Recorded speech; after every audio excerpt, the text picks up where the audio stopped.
कारामा के डरिया लावे गेलै बड़का भैया हो, कारामा करवै रुनु रे जुनू। आदित्य भैया खाना है पोखरिया हे, कारामा करवै रुनु रे जुनू। आदित्य भैया खाना है पोखरिया हे, कारामा करवै रुनु रे जुनू।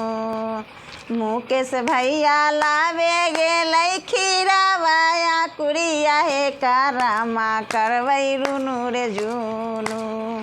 मुकेश भैया लावे गेलै खीरावाया कुड़िया हे, कारामा करवै रुनु रे जुनू।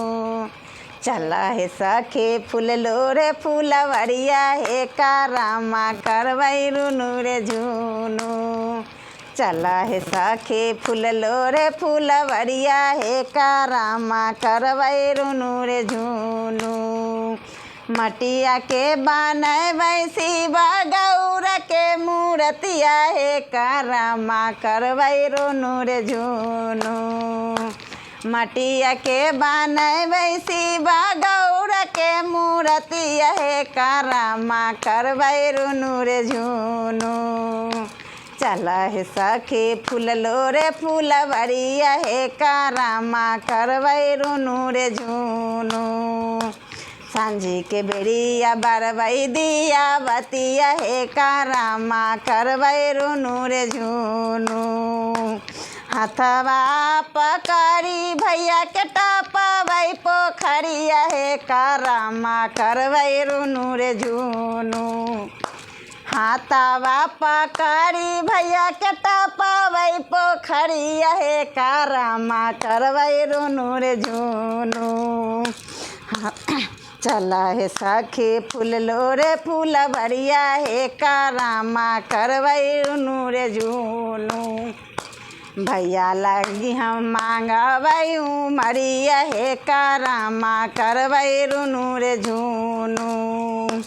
भैया लागे मांगबै लम्बा उमरिया हे, कारामा करवै रुनु रे जुनू। आदित्य भैया देलखिन पैर के पायलिया हे, कारामा करवै रुनु रे जुनू। आदित्य भैया देलखिन पैर के पायलिया हे, कारामा करवै रुनु रे जुनू। सबे सखी खेलावै झुमरिया हे, कारामा करवै रुनु रे जुनू।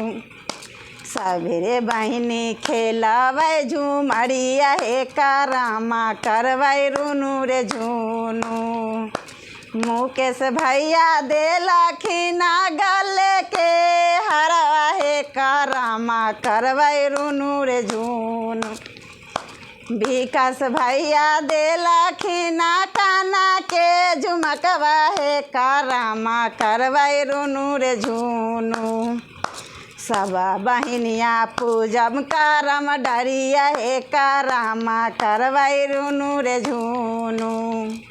सब बहिनिया पूजबै करम डरिया हे, कारामा करवै रुनु रे जुनू।